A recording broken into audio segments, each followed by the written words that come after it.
Good morning, everyone. Sorry, And that's okay. You forgot you were muted. I did. Why don't you start by the introductions and then we'll get going.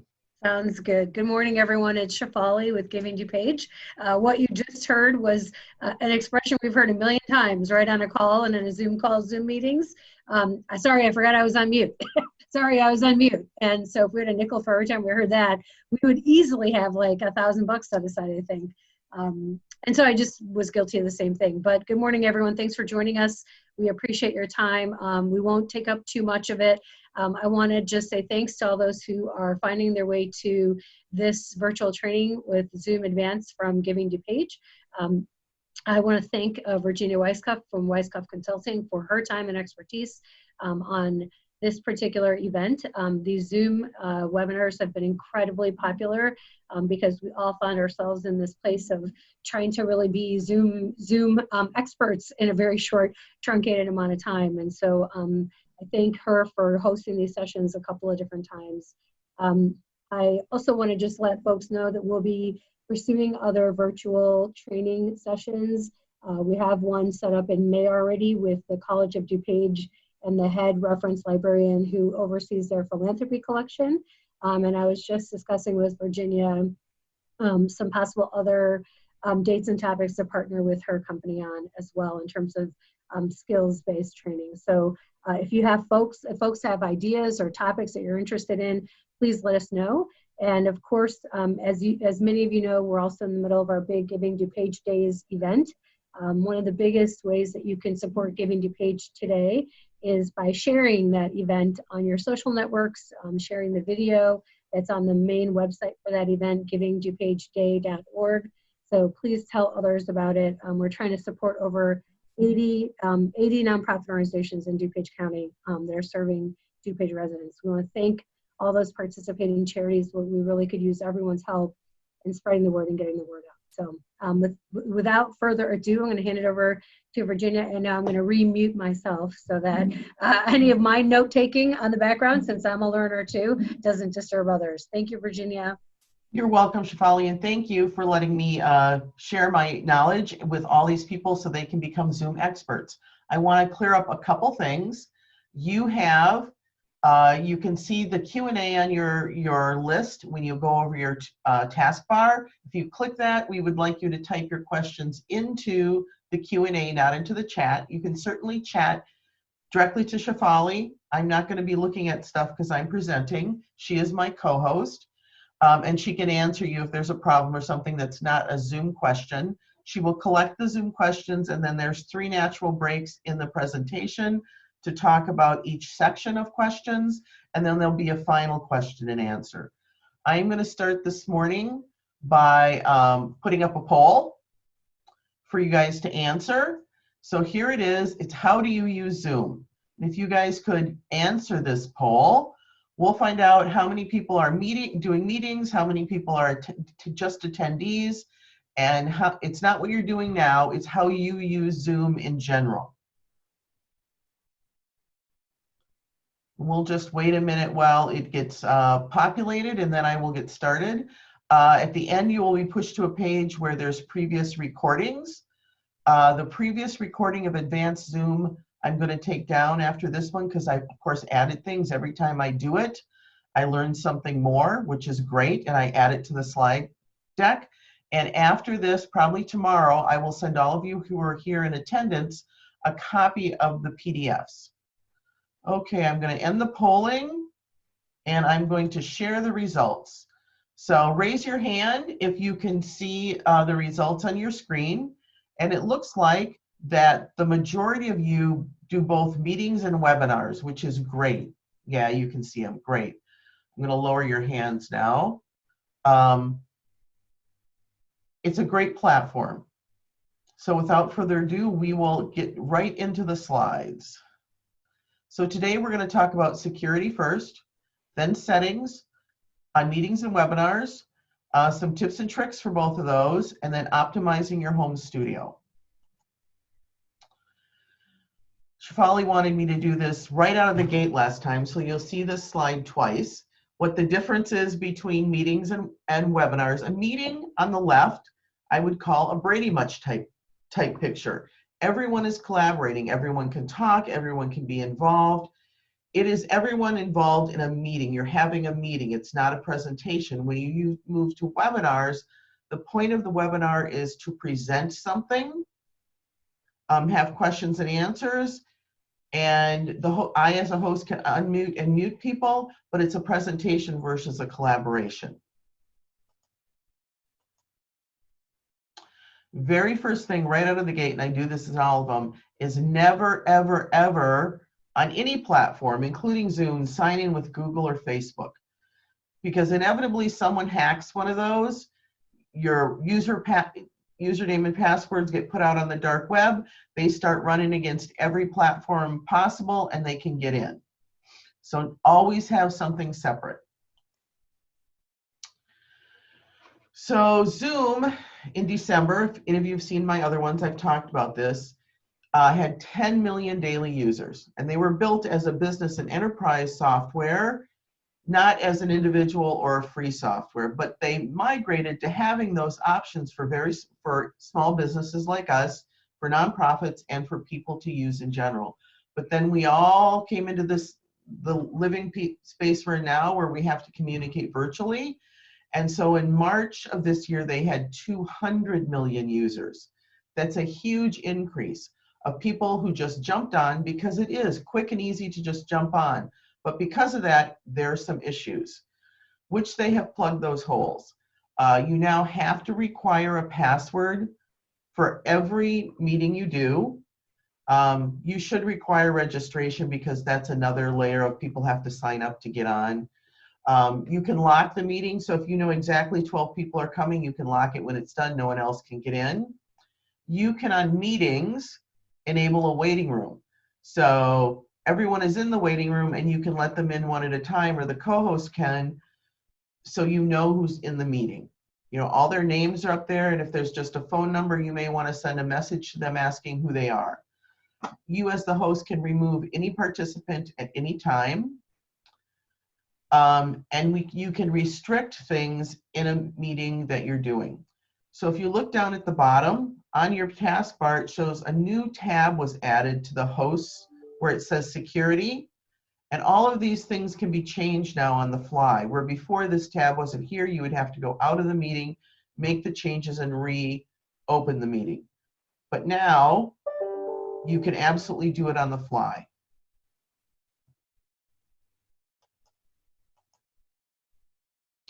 So we're going to go right into settings. This is a view of what you see online. So when you hit settings, there's meetings, and you have scheduled meetings, in meetings, basic, advanced, and all others. I'm going to talk about the security ones, and then we'll go into the rest of them later. I always, in a meeting, have the host videos and participants on, because you all been to the meeting where there's the two mature people sitting behind the thing yelling that they can't see it, but we can all hear and see them. I can't turn my video on, or I can't do this, or the video's on. Anyway, if they're on when they come in the room, and that's the way you want them, it's already pushed to their setup to do that. You should always enable audio for both the phone and the computer. And then here's some other pieces that are important. Only Authenticators users can join the meeting. What this means is that every person who comes to the meeting has to have a Zoom account, which is fine if you're in a closed setting and you can tell everyone that they need to have a Zoom account.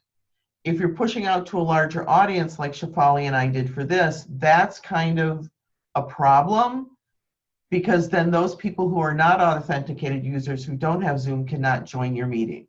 So it depends on what your audience is. So require a password when scheduling meetings. This was fixed in the April piece. It always is on now. You can turn it off. I would suggest not to, because the nefarious players will go out, go into Zoom, and just start rolling numbers through join a meeting until they hit when they can get in, and see if they want to be there. So you should always require a password for new meetings and instant meetings. I never use my personal ID, I always have them generate a new one. It just doesn't need to be out there. When you create a password, it creates a URL or a link that includes the encrypted password in it, because you'll see the link that most of you got after you registered was not just the Zoom meeting number, but a long series of numbers and letters. You never post that one anywhere with the encrypted password, because that negates the point of putting a password on. So it's not that they have to know the password. You can send them the URL with the password in it. So that was brief security questions. Shafali, oh, there are some questions I see. Do you want to check? Yes, I do. So this is probably more of a general question, but this person asked, Jean asked, I'm on a calendar, but most of my fellow people, maybe employees, have Google or Outlook. They don't seem to get the calendar alerts. How do they set that up? Is that going to be covered maybe later? So let's cover that a little later. Okay. But I need her to rephrase that question. Okay. So you need a little bit more information in terms of just what it is that you're trying to set up exactly. So when we look into setting a meeting, and I think I do that a little later, you have 3 options to put it on your calendar.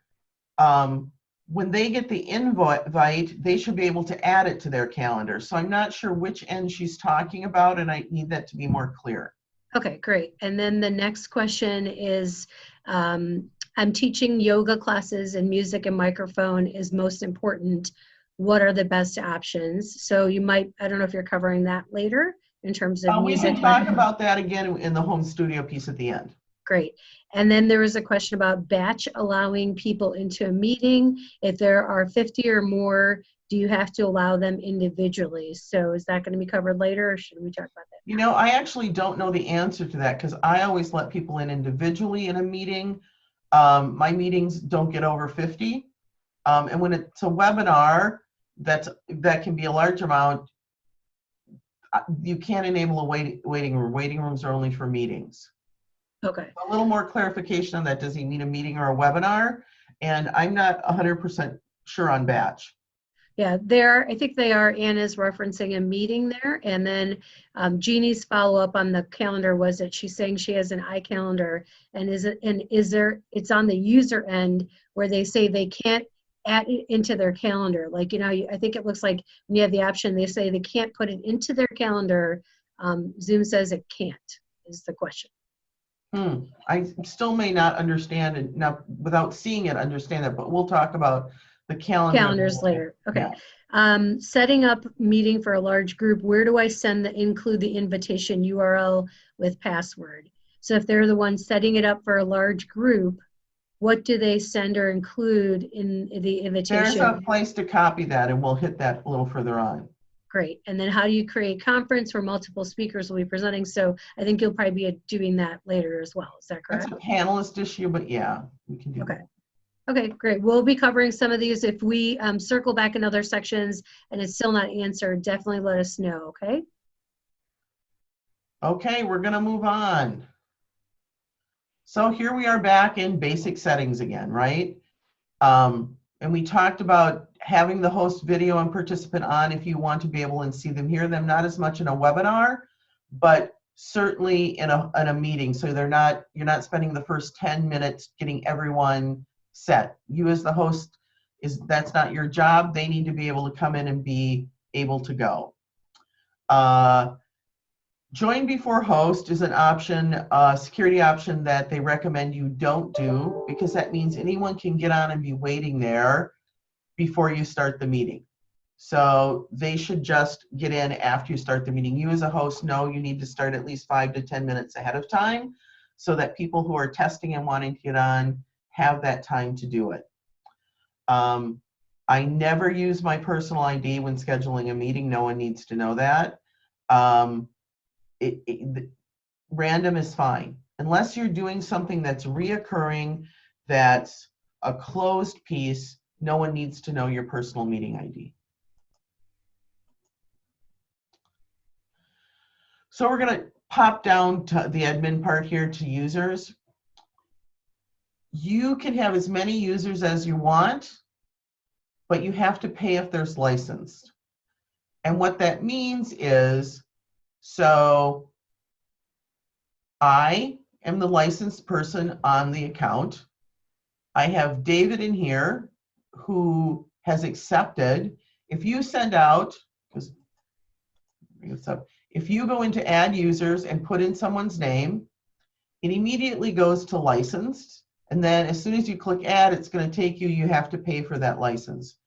You want to go back to basic and add them. Now, unless you're a big company, these other pieces don't need to be filled in because that's really about creating groups and users and stuff. You don't need to do that. But so once you do that and you click save, you're going to say, but they're not here. They are. If you click the pending tab, you will find them there. And until that person accepts, they're not going to come in to the user parts.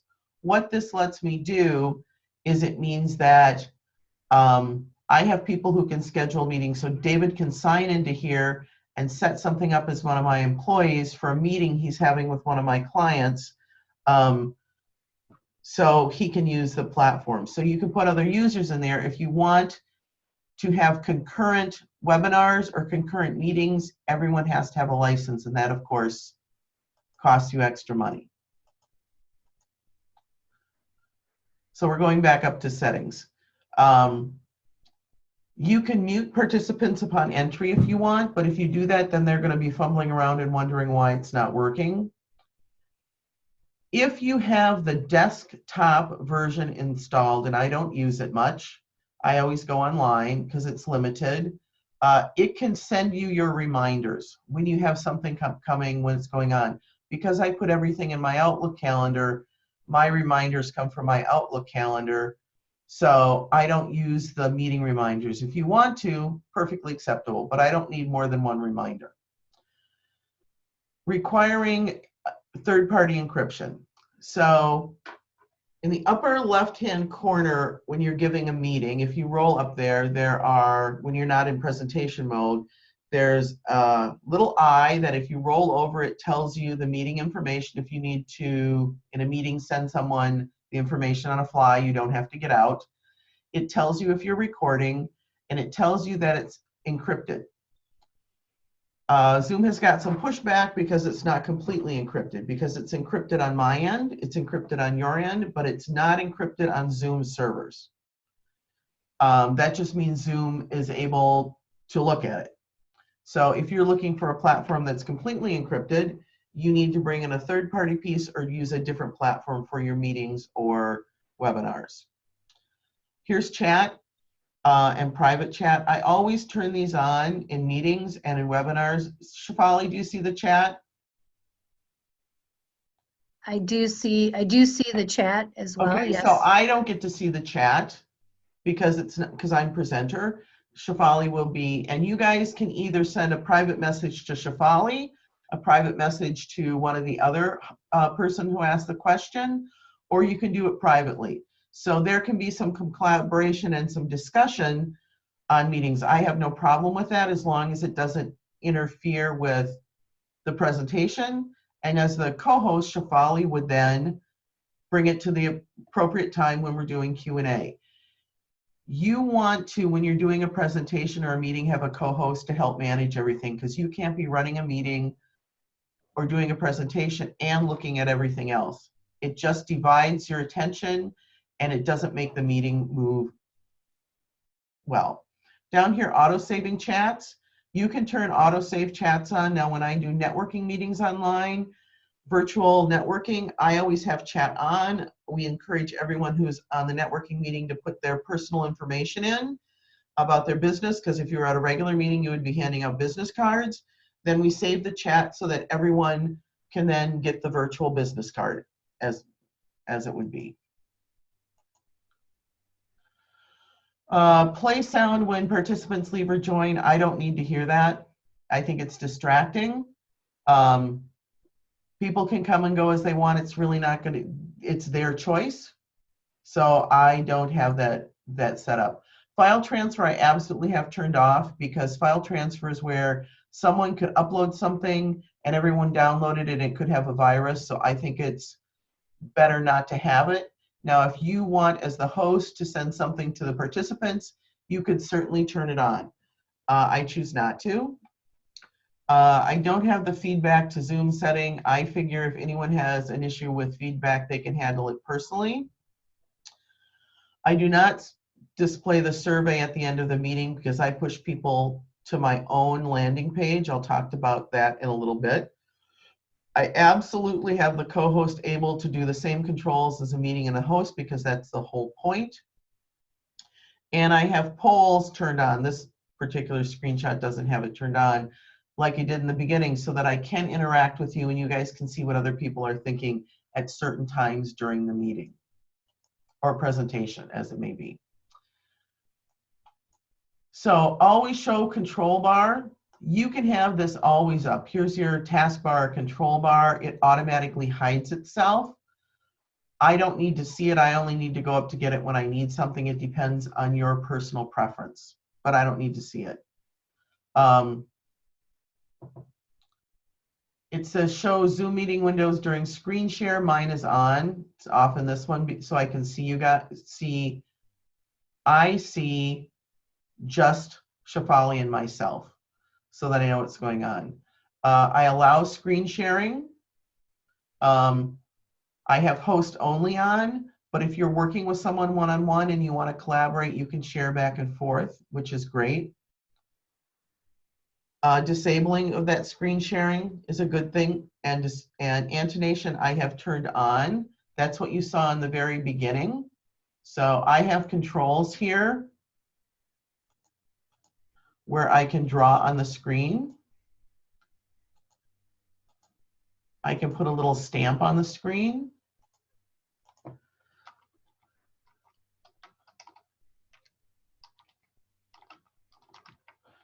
I can type instructions on the screen. So the same thing is true of you. When I have annotations turned on, I as a host can give you the ability to put those on or take those off. At this point, I have them turned off. You know, when people were talking about Zoom bombing, which we'll talk about in a little bit, they hadn't turned that feature off, and then the nefarious player could turn it on and type all different types of things on the screen because they didn't know how to handle that.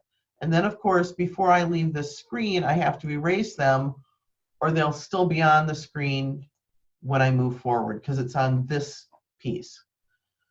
So it's a very cool feature to use when you're teaching or doing other things or want to highlight something, but you don't want someone else to be able to do it to you if that's your meeting situation. We will talk about whiteboards today and allowing to share the whiteboards. Remote control during screen sharing. If I'm working with a client and we need to do something and it's a meeting, I allow remote control. You have the ability to let me do something on your desktop or let me show you how to do it. So it's like GoToMeeting or a TeamViewer or something like that. Nonverbal feedback is on. I don't know. Do you guys see if you roll over your taskbar that says, not annotations, but it says feelings or emojis or something? Show of hands. Does anyone see that? Yeah, so if you click on one of those, it pops up on the board.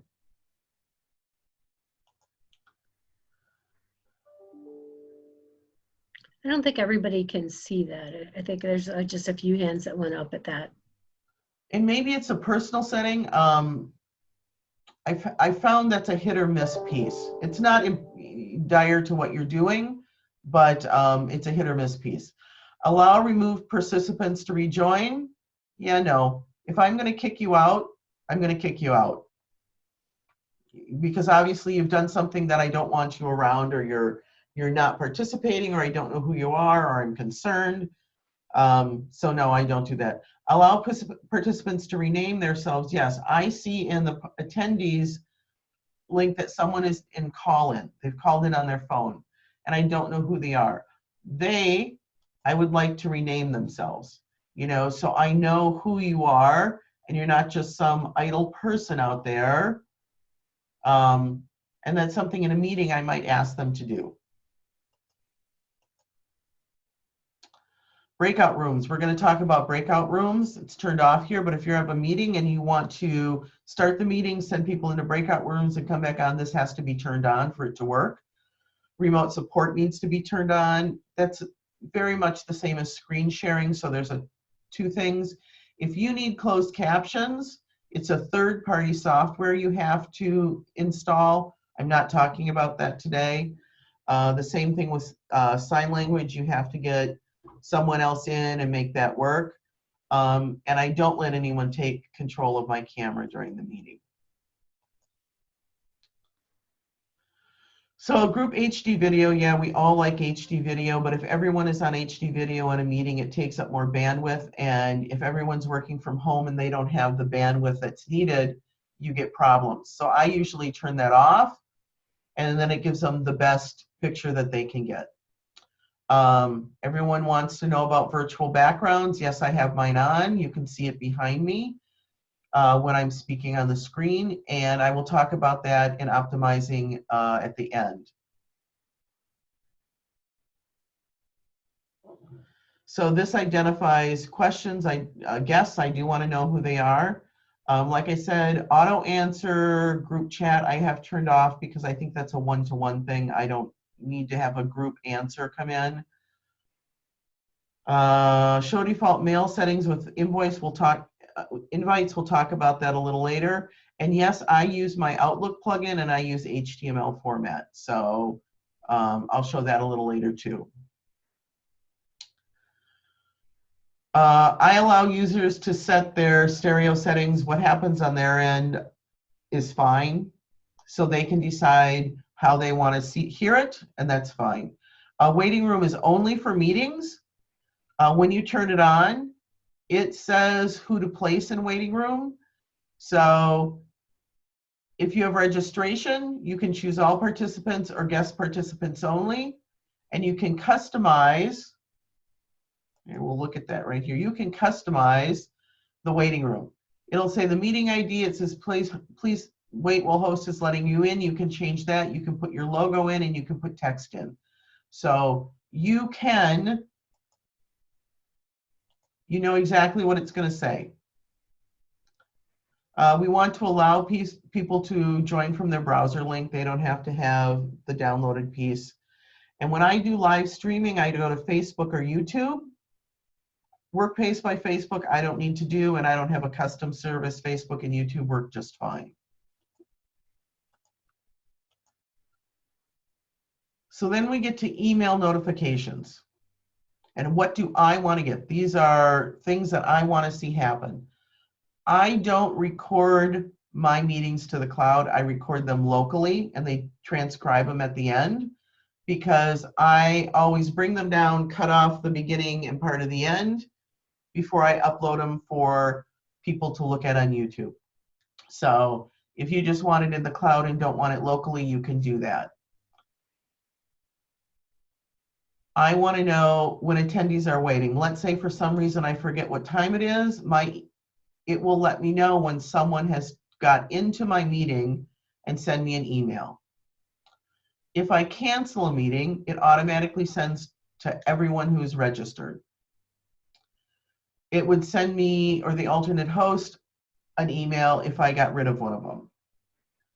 When someone schedules a meeting, so back before when we put the users in, if David would schedule a meeting for me, it would send me an email. So I would know he had taken care of something for me and I could add it to my calendar. And since I don't record to the cloud, I don't have it let me know when they're going to be deleted. So my invitation email is in English. You can choose another language if you choose. You can send yourself a preview of that email, and I'll show you a little later where you can change the text of that. You can assign privileges to your users. You saw that back when you added the user in. You can make them an admin or a basic user or whatever, so they have different functions in your platform. Integration authentication, I wiped those out. It gives you your keys you need if you're adding a third-party software. So that was all of the settings that you set up to begin with, and it will transfer them into every meeting or webinar that you start. I want to go down to account management and webinar settings in branding. So here's where you can put a banner at the top. You can put your logo in, and you can change the colors of what that looks like when you push someone to register to it. So for this one, I had uploaded, this is an older screenshot, I had uploaded Shefali's across the top of the banner because I'm doing it in partnership with her. And you can always change it individually, but these would be your basic settings. And then you have all of your email settings here. Okay, you can send yourself a preview of every single one of these emails, and you can go in and edit every single one of the text. You're able to do that. This right down here, and I am going to circle this because this is so important.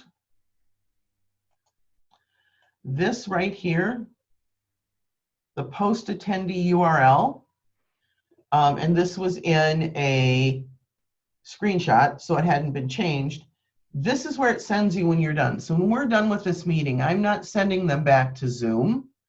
I'm sending you to a page that thanks you for attending, that shows you previous recordings, so that you can then see where you can go to get more information. And if you click then on my education page, you can see all the upcoming events that are coming. But you should always change this and have a landing page where you're sending people who have attended your webinar.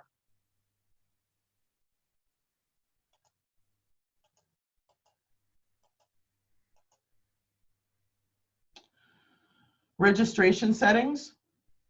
I automatically approve everyone. I don't need to go through everything.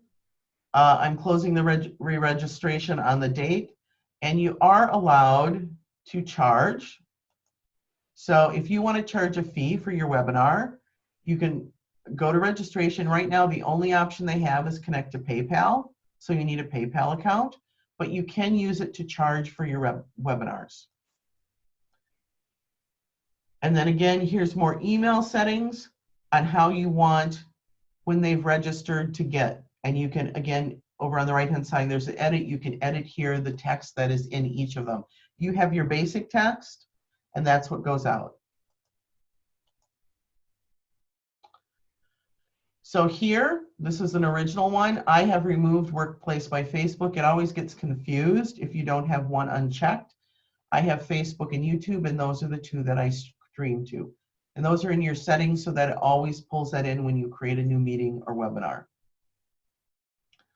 Okay, Shefali. Yeah, we have a lot of questions, so we're going to try to go shocking. through. It's Yeah, shocking. Let's see. We had a lot of them, but I think you probably answered a few of them as we're going along. Okay. Well, Jeannie, we're going to still come back to your calendar question because I think Virginia needs a few more questions. Carolyn asked, can you create a conference where multiple speakers will be presenting? Yeah, so what that would do is you would create a webinar with multiple hosts, and then each host would then take control of the screen and do their PowerPoint presentation and talk, and then you'd be done. You could do it that way, or you could create a different webinar for each one, but that would, and that people would have to register for each different one instead of hopping on and off. So it really depends what your vision of your item is and what you're going to do. Yeah, Carolyn, I think I was just thinking about this morning myself because we have a conference that we host, and I was wondering what it would be like if we hosted a virtual conference. And I think the way to manage it, especially if you're doing like a full day conference, might be to break up the sessions. And also you have to think about just how are you going to ensure that people who have paid for the conference, if it's a paying thing, how are they going to go ahead and how are you going to set up passwords and access according to right. So I agree, there's just Shefali, a few other things to think about, but from a logistics. Yes, I think that you need to do each section, have them register for each section, pay for each section, and then go from there. If it's a paid piece, yes. But just to answer your question, yes, you can set up multiple speakers when presenting. Carrie asked, if you're setting up a meeting for a large group, what do I do to send the invitation? So I think, Carrie, you probably saw the answer to this where you can set it up with the URL. You can actually embed the password into the URL when they have it. I think Virginia showed that, and so you'll see that in the slides. Virginia, do you have any other thoughts on that to add? Well, if you have the whole email list, then you can just send it to everyone. Or you send them the registration list and they sign up. I would encourage all of you that are managing things, you want to do the registration because you want to know who attends. At the end of an event, they give you an attendee list. They show you everyone who attended or everyone who registered and those who signed up. They also tell you how long each person stayed on it. So I would encourage registrations because you get much more data on the other end as opposed to leaving it open. There was a question about when they notice when they set up the meeting, the invitation goes out with the link, but sometimes not the phone numbers for anybody who wants to dial in on the phone. So there's a place to copy the invitation that has everything in it. So I'm not sure how they're doing it because it always gives you all those options when you copy the invitation. If you're just copying the URL and putting it in, you're not getting it. But there's a button that says copy invitation and it includes all of that data. Great. There is a question. I use my personal meeting room to deliver small classes with my pro account. How is the personal meeting room topic renamed? So what's the new name for it in a pro account? You should be able to change the meeting room topic every time you create a meeting. So I think her question was just, she might have a different kind of account, and if you move to a pro account, there's an easy way to rename, there's an easy way to identify which one is a personal meeting room, correct?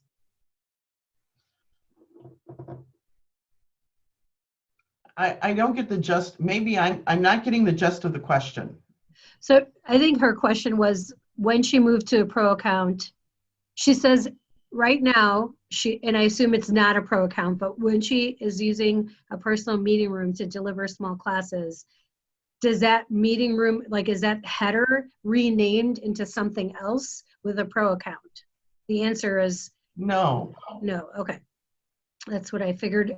Julie, if our answer still isn't clear, please continue to type in the Q&A. Yeah.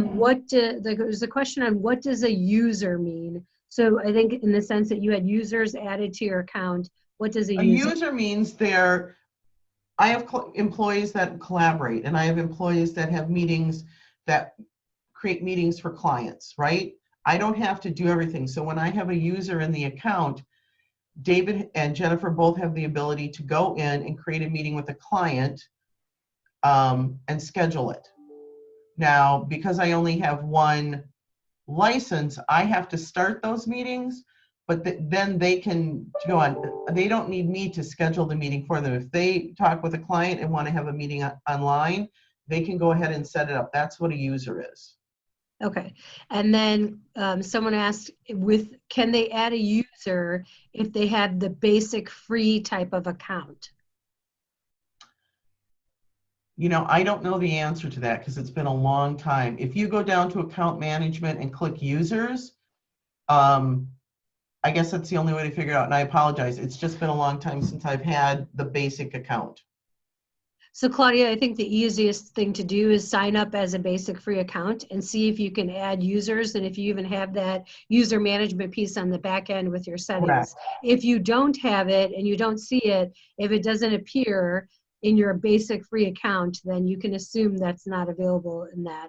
And I myself haven't set up my Zoom account on my end because we're trying to decide if we're going to collectively do multiple departments buying it or not. So I wish I could answer the question for you. And that for Shefali, for you, having multiple departments buy it, that bottom piece where it said location, department, and stuff would really be applicable to that because you'd want to know all that information for the users. Yes. Right, exactly. We have another question about users and license. So do users without the license have access to all of the options or just the ability to schedule meetings only?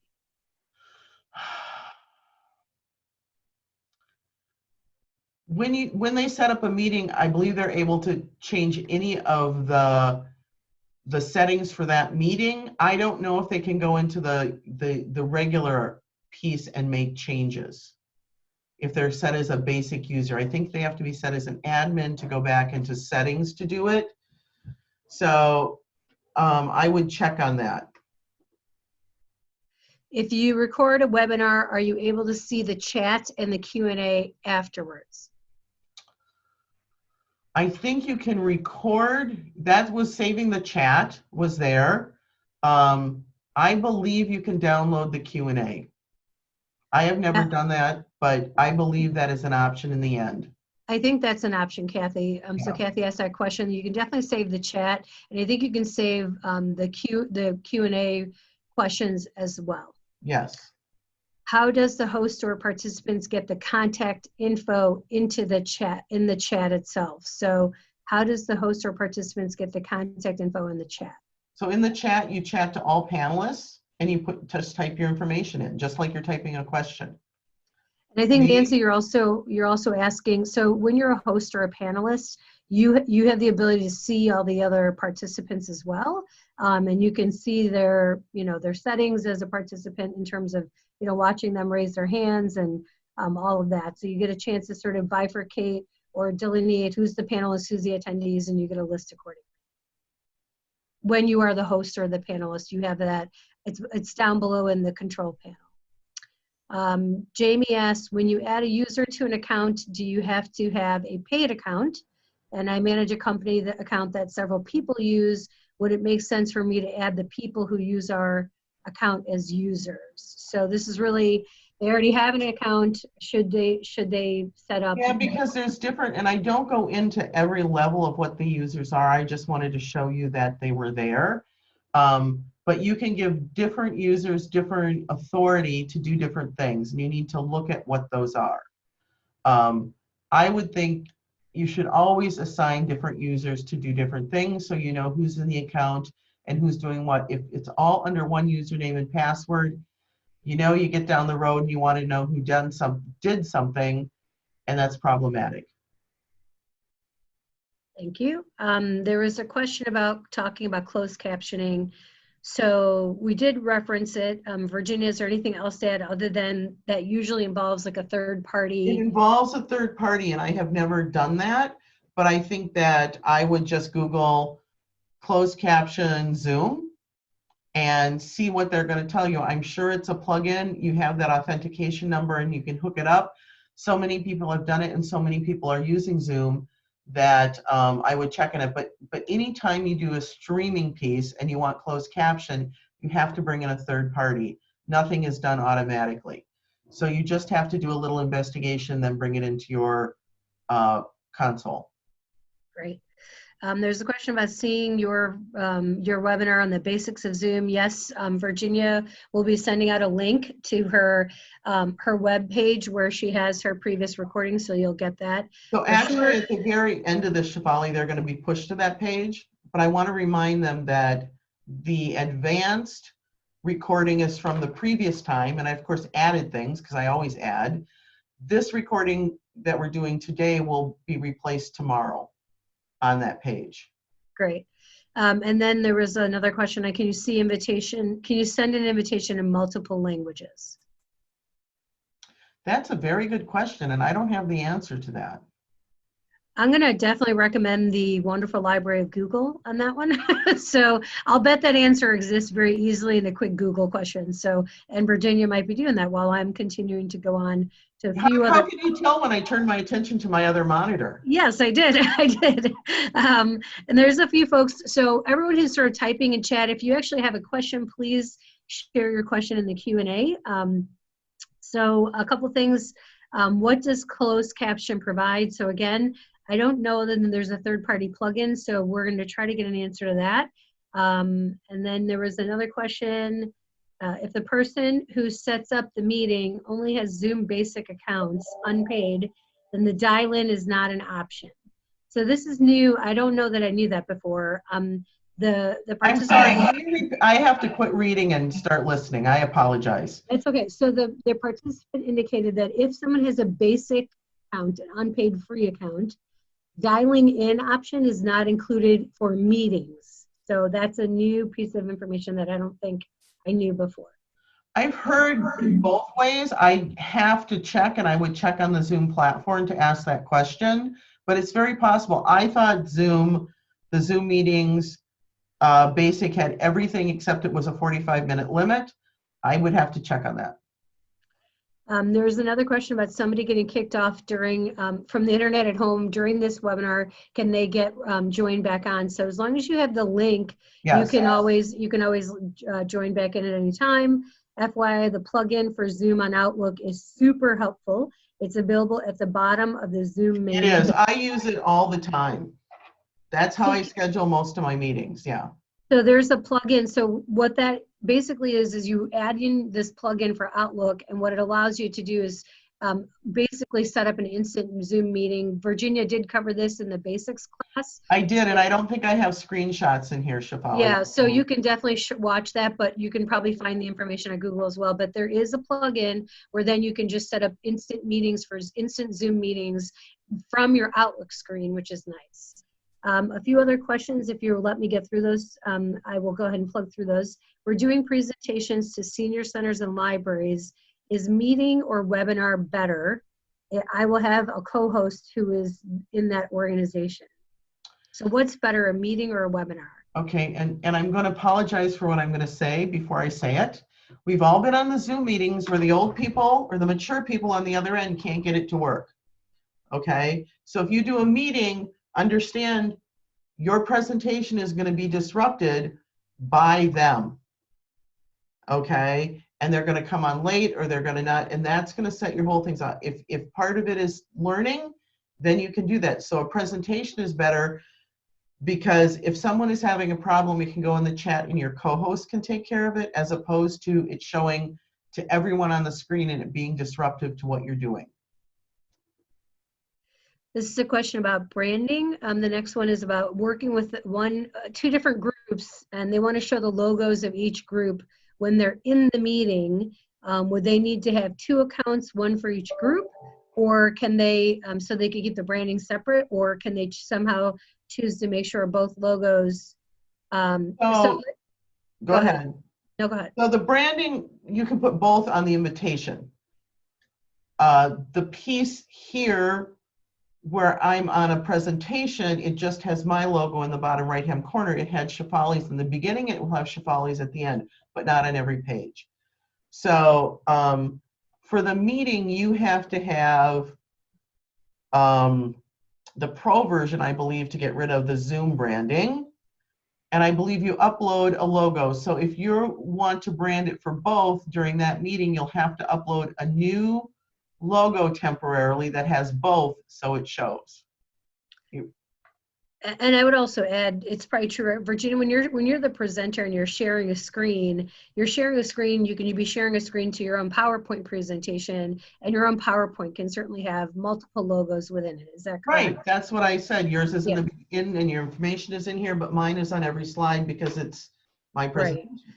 Yeah. So Larry, you can brand any kind of, because you'll be sharing your screen, so whatever you're putting up on your shared screen, you can brand accordingly. Yep. Can you use the register feature for a meeting or just a webinar? You can use it for both. Great. How do you set up breakout rooms? So maybe Virginia, can you remind people? We're going to do that in a little bit. Okay, great. So is registration only for webinars or meetings too? I think we answered that one. I'm sorry, there's a lot of questions. Just take your time. Go ahead. I'm scheduling an online support group for those with cognitive and expressive speech impairment. How do I set up the meeting? How do I set the meeting up with as few sign-in steps as possible? And can participants use both the verbal, audio, and written emoticons for the responses based on their need? Yes, so when you set it up, in the basics, you have to have intonation turned on for both the user and the participant, so you can do that. And sadly enough, have them register, send them the URL, and then they should be on. And you've already done your settings where they're on video and audio to begin with, and you should be good. And I might suggest too that there might be some other tools that Zoom offers. If you kind of go searching their platform a little bit, you might find for those with disabilities how they might be, those with any kind of impairments, how they might be able to offer other things that most people may not know about. So I would highly recommend doing just a little bit of research on your end as well. And they have a chat box, so they're very busy. Yeah, I would bet 200 million users a day makes a person busy. There was a little bit of a growth spurt in March, yeah. Yeah, exactly. On the desktop, when they log into a meeting, it shows their name correctly that they set up. But when they look at it on a laptop, the name on the screen shows like the email address as the name. How do they change it on a laptop when they're logging into the meetings?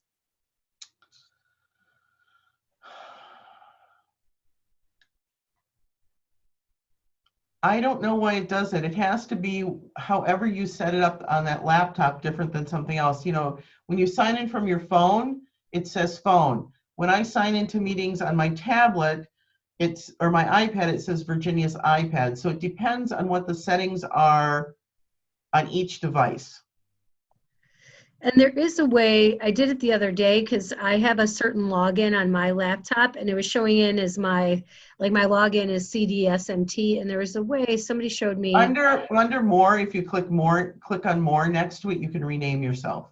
And where do they find more? Right next to their name on the attendees list, they should find more. Great. When they click on it, you get a series of different options, depending if you're a panelist or a host, and it should be renamed. Perfect. That's exactly it. So that's an easy way to do that. You might want to try that if it's showing up a little differently on your laptop, Nancy. Okay. And then we answered that one. By access to options, she meant polling whiteboard. So we're going to be covering polling whiteboarding Yes. in a little bit. So hang tight for us on that one. My personal meeting room has my name on it. This is the room where my students join me every day. I want the room to be named for my business instead, what their business name is, not her personal name. So basic accounts cannot change it. Can I rename it on my pro account?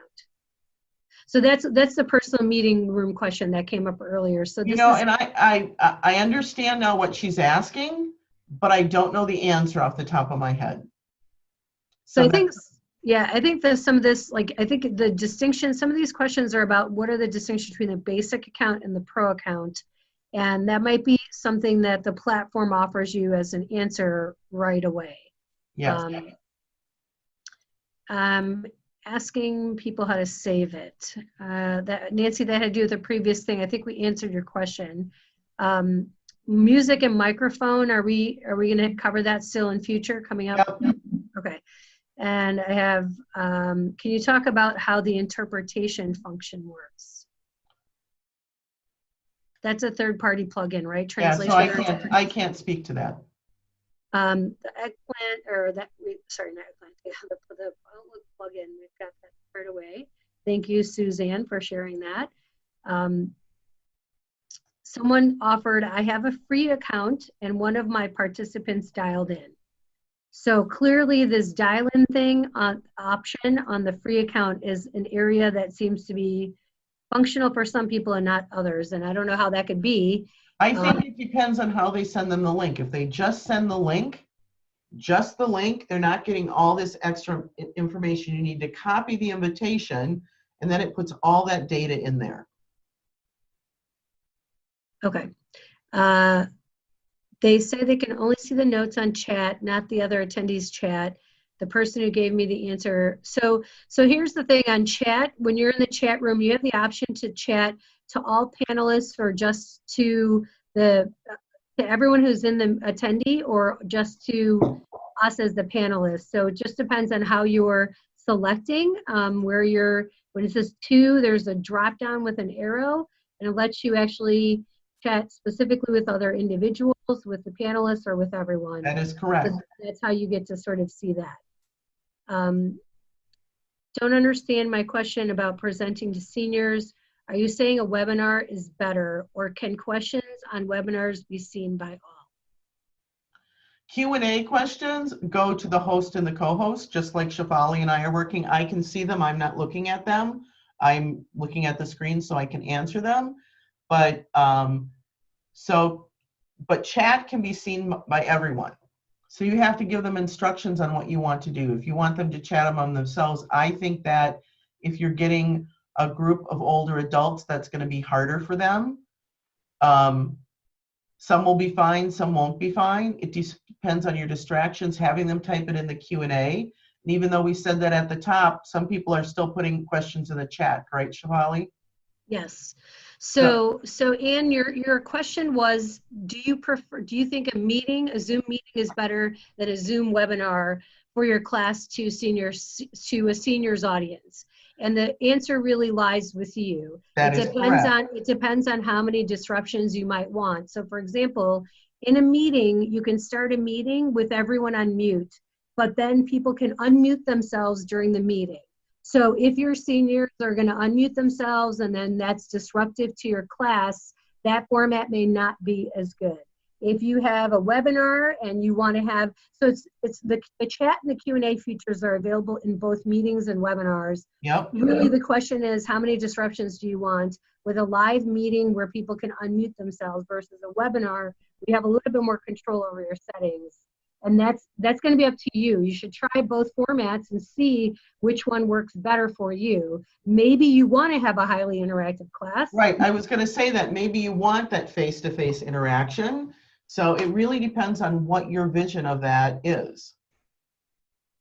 So I would recommend, Anne, that you try both, I guess, in short. That's the easiest way to sort of cover that. Someone else offered, they had someone in dial in from a flip phone. So clearly the basics seems to offer that for some folks. It's how the invitation is set out. I thought that was what it was, but I didn't want to speak out of turn.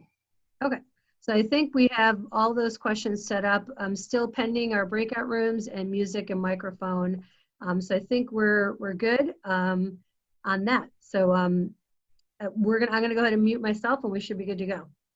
Okay, so here's where the slide was originally, difference between meetings and webinars, which Shafali wanted at the beginning. Again, a meeting is not designed to be collaborative, and this goes back to the question on what is the best to choose, and you have to decide what you want to present, whether you want it to be collaborative or you want it to be presentive for that part and then an interactive piece, but that's the difference between a meeting and a webinar.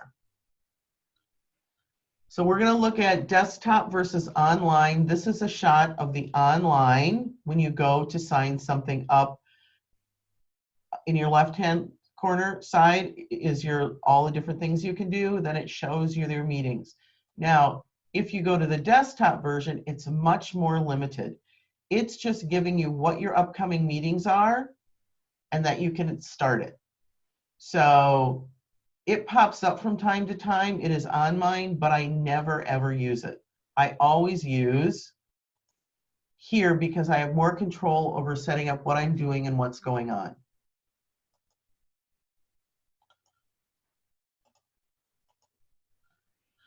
So let's talk about hosts versus co-hosts. So you have host, co-host, and alternate host. The host is a person who schedules the meeting, who is running the meeting, and there can only be one host of a meeting. Now I can share my controls and have a co-host that can manage everything that's going on. And I encourage people not to try to do everything themselves because one person needs to present and one person needs to run the back end. It's very confusing doing both and it slows down the flow of your meeting. The deal with a co-host, though, is a co-host cannot start a meeting. Only a host can start a meeting, and you have to pay for an extra host seat if you want more than one person. That doesn't mean the co-host can't schedule it, the host can't start it, and then get off the meeting. So keep that in mind. An alternate host is something you have to pay for, which means they can schedule and start a meeting. But that's the extra cost that you have to do when you have an alternate host.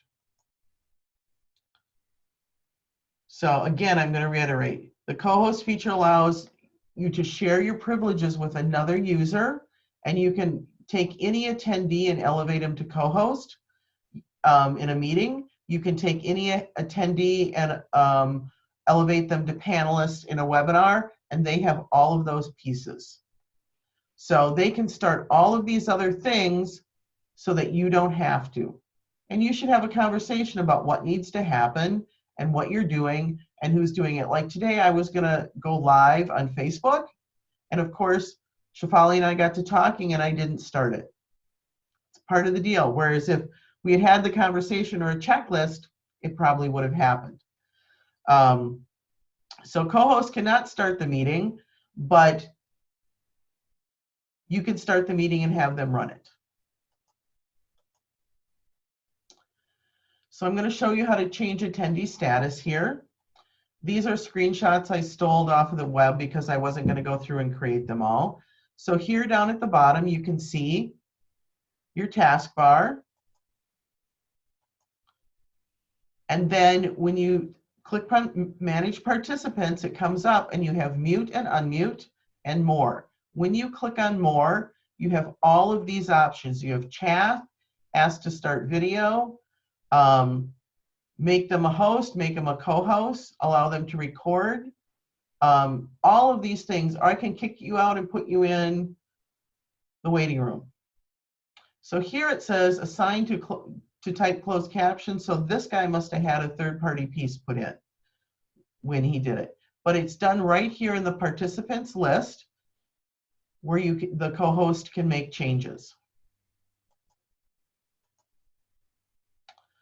So creating breakout rooms. I know that we had a number of questions about that.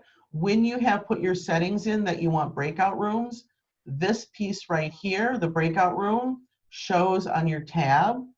And when you click that, you can create breakout rooms. And you can either do it automatically or you can let Zoom do it. So when you click breakout rooms, right here, this top graphic shows you collect, I want to have breakout rooms. And here I allow host to assign participant to rooms when scheduling. This would be only checked if you're having a class, you have 12 people, you know all 12 people are going to be there, you know who you want to put in each room, and you could assign it up front. So here I've clicked record breakout rooms. When you're doing it automatically, it's clicked, this pops up, this box in the middle. Can you, Shefali, you can see my mouse, right? Yes, we can see it. Okay. So now I know that we have 50 participants. I may want to put 10 in a room. I'm going to put that here. Click automatic, click rooms. It's going to kick to each of the people on there. The host is inviting you to breakout room 1. You join, and then you move into a breakout room. So this is where we were on the other ones. Here, if you've assigned the 4 different breakout rooms and already put people in them, it will show you. And you can pre-assign those in the meeting. If you choose breakout room pre-assigned, you can create rooms by uploading a CSV file. So instead of having to type in 25 names, if you have them in a spreadsheet, you can just upload them, and then you can put them in pre-assigned rooms.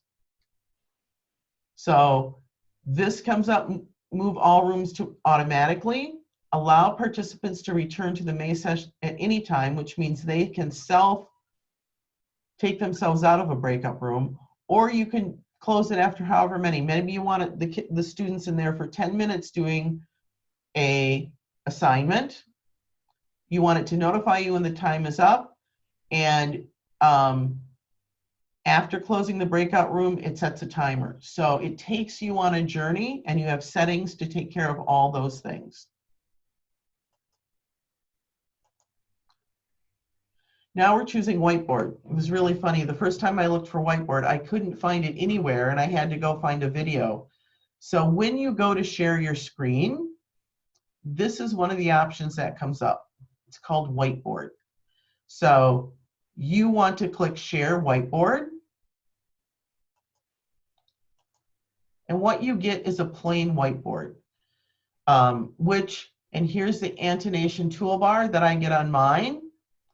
So when you click that, it pops up on your screen, and then you can draw wherever you want. Now, you can also enable it so your participants can also draw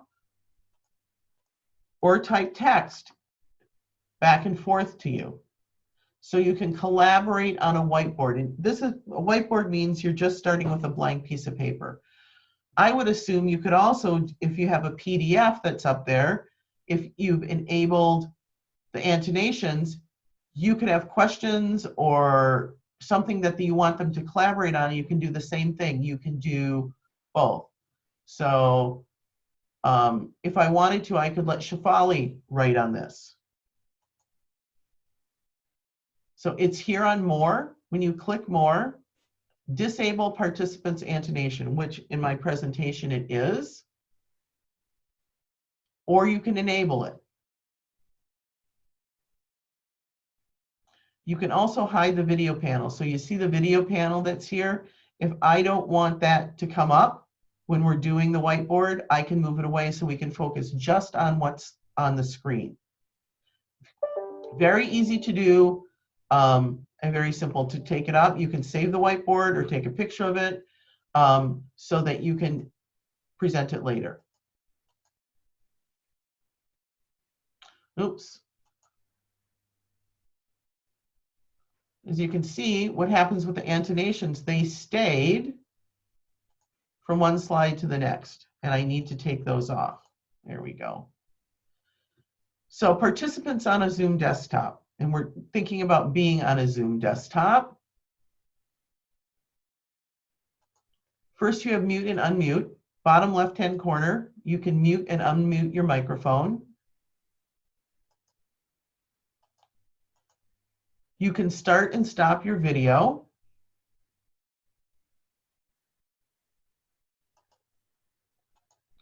You can see the participants. If each of you click on participants, you can look to see who is attending the meeting.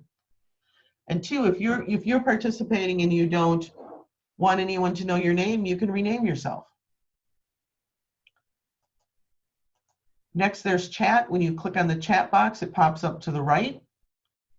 And you can chat back and forth. We've talked about that a couple times.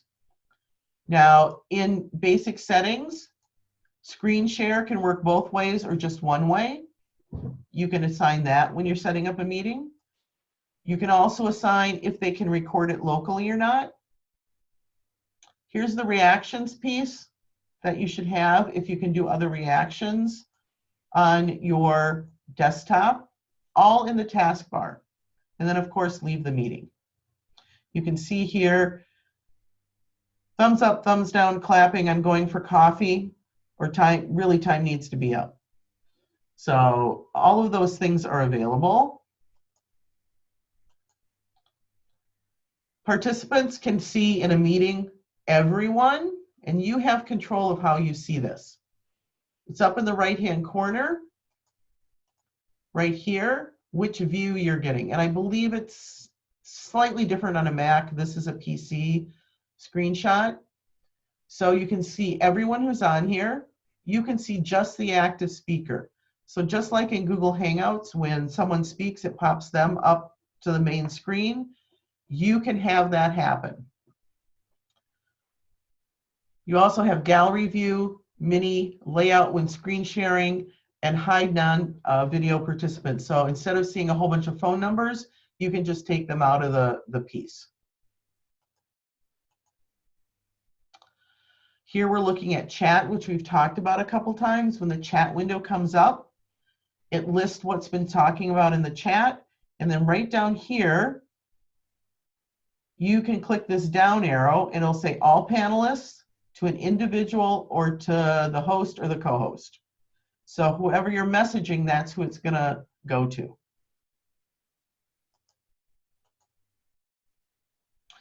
Waiting rooms. I popped up the screen for waiting rooms earlier. It's only in meetings. Webinars do not support the waiting room. You have to use a practice session in a webinar if you want to get on and have a chat with the host or the co-host prior to opening it up. And you can set up what that waiting room looks like. Now, if you are in a meeting and there's someone who you want to speak, you can choose Spotlight Video, and that's going to pin that person's video up so that they are the speaker that's speaking. That's the person they're seeing. They're featured in the meeting, and then you cancel them when they're done. I talked about the post URL attendee down here on the bottom, that if you're running a professional meeting, you don't want to send them back to Zoom. You want to send them back to your own site. Launching polls, we did that. It's very, very easy when you're setting up the meeting down in the bottom, and this was in basics. You go in, click polls, you set up your poll. It popped it up. You guys participated in it. I waited until probably about 95% of you voted, and I closed it, and I shared the answers with you. Very easy to do, great feedback as opposed to raise your hands. You can talk about what people are doing. Okay, we're at meetings and webinars Q&A, Shefali. Okay, so we have a couple more. How do you set up the breakout rooms? I think we kind of covered that. You have the option when you set up the meeting from the very beginning and then assigning people. So I'm going to consider that question answered. For webinars, is there a way to have participants complete an exit survey on the Zoom platform other than sending them to an outside URL to complete one? There is no survey function at this point in Zoom. Where do you find the online desktop features, or is it just like online is when you log into your account? Is that correct? When you log on through a browser, yes. And I want to go back to the survey question. You could certainly do that as a poll at the end of your webinar. You know, you could create a poll that you're running at the end of the webinar. That's your survey. You don't have to publish those answers. You can keep them to yourself. Great.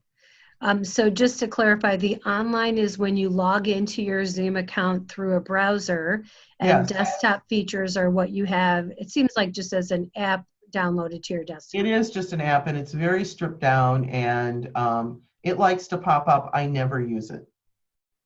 There was a question about, are all parties notified in meetings when someone is recording the call? I believe no. So I think this is one of those things, maybe this will eventually get changed because there is sort of sensitivity around recording. The easy way to address this is by notifying everyone in your invitation. So when you send out the initial, like you could put it actually in the registration description that the meeting will be recorded. Please know that for all attendees, the meeting is going to be recorded. So they're getting it on the registration screen. You can add it again in the login screen, so when they get the link to sign on to a meeting, and then you can also announce it, the first host or panelist can announce it at the outset of the actual meeting or webinar. I think those are housekeeping things, and that goes back to making that checklist, because also if you're pushing it live, you want to let them know that. Exactly. So at that point, you as an attendee can either just put not share your video and put your picture up, or a picture of the sea up, or whatever you want to do, and you can rename yourself if you really don't want to be seen. If the there's another question on where do you find the post attendee URL? Oops, hang on. So bad. I'm clicking my mouse nervously. I'm sorry, what? Post attendee URL. So where do you find that? Post attendee URL is in your basic settings under branding, down at the bottom under advanced. In each webinar, you can set a different one. The one will move forward if it's in your basic settings, if you're always pushing to the same page. But if you're pushing to different landing pages, when you set up the webinar, you can go down to the bottom and put it in. And Donna, the other thing is that you can put a new URL, so you might want to, at the end of one meeting, have a certain URL that you're sending all of the information afterwards, and for a different meeting or webinar, you can put in another one. So you're the one who's actually sharing whatever URL you want so that all attendees will receive it after. Right, just like any meeting or webinar, you have your basic settings, which it pulls in. And then when you create the new meeting or the webinar, you can change individual settings for that particular webinar or meeting. There's a couple other questions. Was this meeting or is this session being done as a meeting or a webinar? This is a webinar. And second question, are you sharing two screens or just sharing your own screen and the video of the speaker shows up in the corner? So yes, so when I'm doing a webinar, it gives you the screen that I'm sharing and the speaker. So depending on whether I'm speaking or Shefali's speaking, that is going to pop up for you. What you don't see in webinars is everyone who's attending. That's a meeting. And Carrie, just as a side note, so you can have, like Virginia could have a presentation in this webinar. I could have the next presentation in the webinar and then share my screen. And then we could go back to Virginia to do a third segment if she wanted to in this webinar. So That is correct. there's flexibility on that. And then Carrie also asked a question about. Shefali, can I say that that's a setup too? You have to say that panelists and co-hosts can share their screen. Correct, yeah. And that could also be set up, I think you said one way or both ways, right? Correct. Yeah. And then Carrie, I think we answered the questions on polling, whiteboard, and muting participants. If you have a follow-up, let us know, but that was a previous question that you had asked. And I think, Jeannie, at this point, you might have seen there was in terms of calendar functions, you probably saw all of the ways when you set up, you can actually test or preview all of the calendar options. There was that whole long list of previews that you could do and edit. That's what you can check and see if you can get, whether you have an iCalendar, Google Calendar, Outlook Calendar, whatever it is that you use. So when you create a meeting or a webinar and you go back in after it's set up, there are 3 buttons, one that says Outlook, one that says Google, one that says Yahoo, and you click them and you add them to your personal calendar. Yeah, and I think you set that up from the beginning, right? So you give that option, you give those options from the beginning. I'm talking about when I, as the host or the manager, set it up, I can add it right to my calendar from the online piece, right? When I go, after I've done it, I can go back in to look at it and it shows me the 3 links that I can click to get it onto my personal calendar. They have to, when they're sent the invitation, add it to their calendar. So yeah, but I think, I mean, do we as the person who's organizing the meeting, so when you organize this meeting, do you have the option to make it available in Google Calendars, Outlook Calendars, whatever, or is that automatically defaulted? It's the 3 of them come to you, I believe. You have to add it to your calendar, and when you click on registration, it sends you the link, and then you have to add it to your calendar. Okay. No, I know that's the attendee. I mean, what can you organize? Like when you're the organizer, you're the host organizing the meeting. Right. Don't you get the option to see a lot of previews on how the invitation will preview for the attendee, right? And then you can edit accordingly. Correct. Yeah. So I think, Jeannie, I think we've covered the questions you had on that end in terms of not being able to see it. It's the controls that you have to set up on that end. Follow-up question, options was referring to co-host controls. So does a co-host have options to do whiteboarding, muting, polling? Is that something that Shefali, look at your taskbar. Are all of those up there for you? I do not. So I do not have the option. I can probably mute some folks, but I don't have the option to poll everybody, and I definitely don't have the option to offer the whiteboard to everyone. Okay. Okay, I think we got Jeannie's question answered. Another question, if I set up meeting rooms, can I, as the host, drop into each meeting room when I leave and leave when I'm done? And can I record individual meeting rooms? I think the question is about breakout rooms in this scenario. So you as the host, if you're the only host, you can't get off the meeting because that's going to close it. You can just leave it open and do something else. but you are hosting the meeting, so you have to start it and let the co-host go. I believe if you leave the meeting, you're leaving the meeting for all, and I have not tested that. I don't know about recording individual breakout rooms. I would assume they are, but I don't have an answer for that. Well, we could record. It seemed like you could have a record function for breakout rooms. So Right, so if each of your breakout rooms had a monitor, or the person who was running the breakout room, and you said others could record, they could record that. great. And then are we still going to have music and microphone conversation? This next. is about somebody teaching. Okay, good deal. We shall hold. We're good. Okay.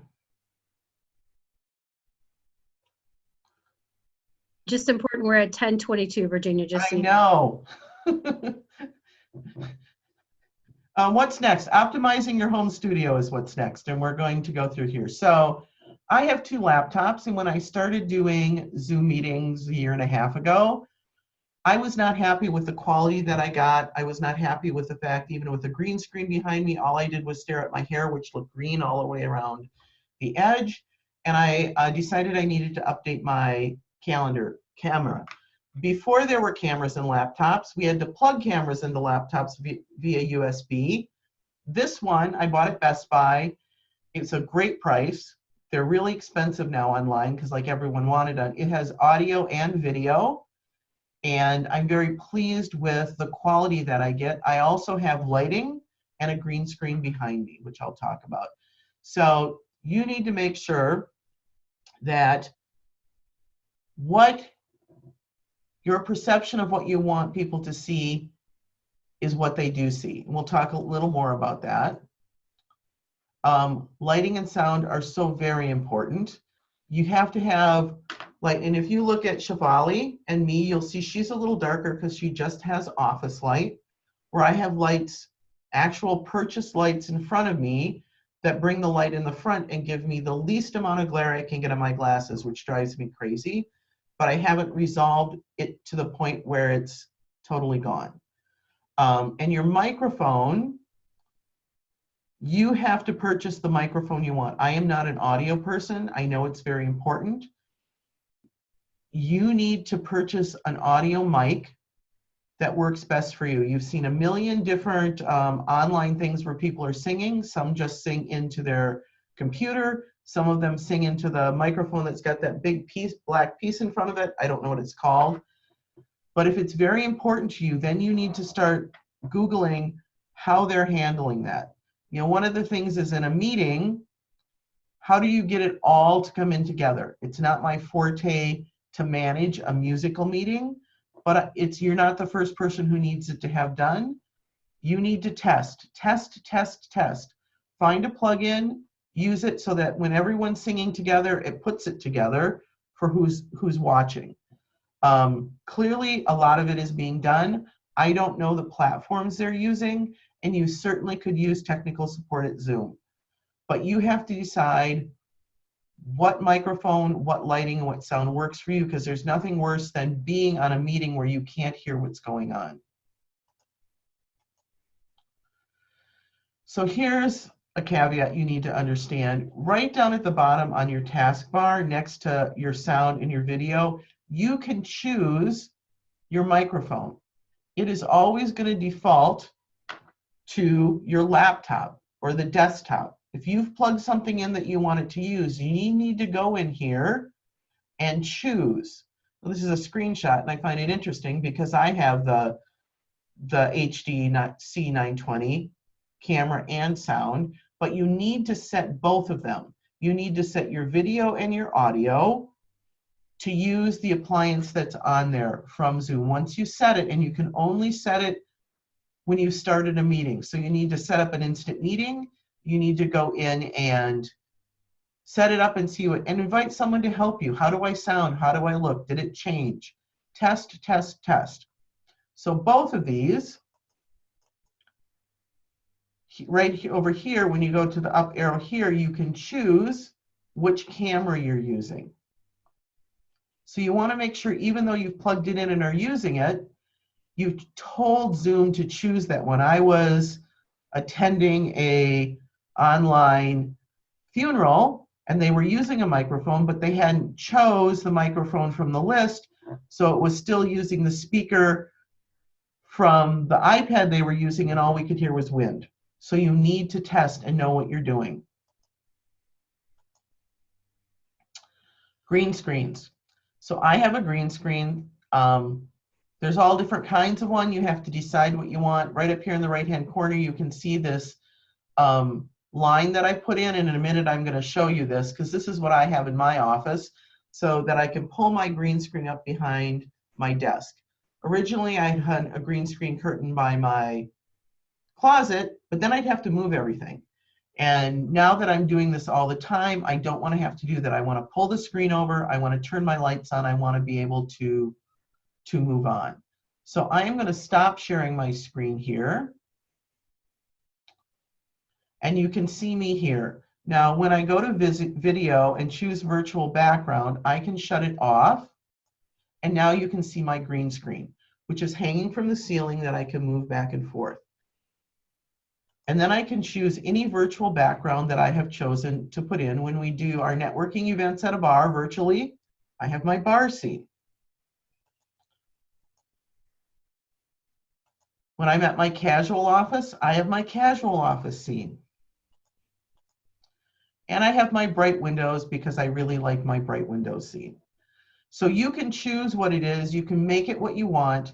If you put in a virtual background without having a green screen or something solid behind you, you've all seen the person that when they move, it all pixelates and they fade in and out like a chameleon, because the camera doesn't know what to do. It doesn't know what to focus on and get rid of to put the virtual background in.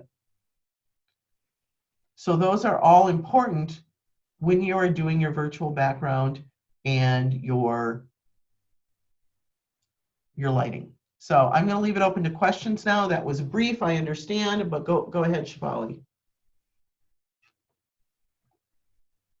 You're muted. Universal signal, I can't hear you. Yeah, sorry about that. So used to just talking. I know. The question was about yoga classes, and using music and microphone is very important. What are the best options? So it's really hard. I had a chat with someone I know, because they so want to play that music, but then they talk and there's a problem. So I think you have to have a lapel microphone. You can play the music from your laptop. You have to keep it low. You don't need to hear it. You need to test with someone else first so that they can hear it. And that lapel, you can get a Bluetooth microphone that you can put on so that when you talk, it cuts in over the music. So again, it's testing, testing, testing.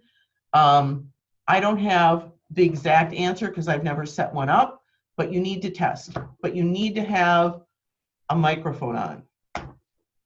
The one thing I would say, just like Virginia said, is that a lot of people like using the earbuds with the microphone attached to the sort of wire on the earbud. And when that, like she just said, when that microphone rustles against, clothing or something, it can really translate. That happened for us in a webinar last week that we were hosting, and one of the presenters just had no idea how much their microphone kept rustling every time they moved or used their hands, like I do, and it caused that issue. So just being very mindful and taking Virginia's tip about testing. If you're the presenter, if you're the host organization, just really being mindful of that. Yeah, because the perception is of what you see when it's portrayed on TV is that it just works flawlessly. Well, there's a lot of editing that goes into that. And they had, the bigger companies have a lot of professional help when they do it. And if you watch the news now, you can see people from home, those that have more technology and a producer that can cut in and make changes, and those that are just on the fly. And all of them are okay, but if you're presenting, you need to test to make sure it's working correctly for you. And I can say it was very mindful. I recently was in a situation where even when I tested it, something happened when things were live, and there was like a sound audio issue. So that happens. There's another question on virtual backgrounds. Is there a way to get rid of whatever makes you disappear when you move around? you have to have a green screen behind you. I have a green screen. If I would remove the green screen and leave the virtual background on, I would then pixelate. So Great. Shefali would not do well with a virtual background because look at all the different colors behind her. The camera would not know what to do. Yeah. So it would translate as best it could, and that's what why you get that pixelation when they move. We also discovered that there are some people who cannot choose virtual background depending on your computer and your processor. Like you literally, that option isn't available to you. And I believe that if you're on a tablet, virtual background is not an option. Because again, the app that they're putting in is different than the app that you get in the options when you're online. Yeah. Also, they found that sound is different according to participants' internet and computer equipment. Yes, that's true. That's Shefali will tell you that she's in her office because the very first time we did that, she had internet connection problems, and you can't control everything. I was in a yoga class, and the guy just froze for like 10 minutes. You know, and then all the participants are going, where did he go? And it's like, you know, he's doing his thing and he'll come back. He figured it out, but it happens. Yeah. There was a tip offered in the chat about purchasing camera that works best for your system. So if you are someone who is supported by an IT department and have a budget that you have to stay within, you can work with that IT department to find a camera within your budget, and that also works within the system or the network that you have. Yeah. I think with that, we are caught up on all questions and chat conversation. If there's any others, we'll certainly wait for anyone to enter questions in the Q&A. Where do you get a virtual green screen background? So those pictures that I showed just before we ended, those are all on Amazon. And choose what you want. You know, I actually have two, and I've loaned my first set of lights and my virtual green screen and another appliance out to someone who needed to use them, because I changed what I did. Mine are now bolted, my lights are bolted to my desk facing at me. I don't have to set them up each time and they plug in. I had a green screen that popped up that I could set up and then fold it back up. But I really like that I can pull it across. So depending on what you want, what your space is, how you can set up, choose which green screen is right for you. There was one there that came with a pop-up. You can put up the poles and hang it behind you. I've tried all of them. They're all work. It depends how often you have to set it up and what you're comfortable with. Great. I think those are all the questions we've got until now, so I think we're good. And for those who have to sign off, please do so. We've gone over a few minutes here. We intended this to go until 10:30. If anyone has any questions, Virginia and I will hang out, but otherwise, thank you so much for joining us, and look for Virginia's link post attendee URL with all the links to her future classes, as well as just the recordings we've done. You want to go to the education page to get all the other classes that I'm doing. And like I said, this recording, which has more than the other advanced, because I added pieces, will be up tomorrow, and I will send you the slides tomorrow.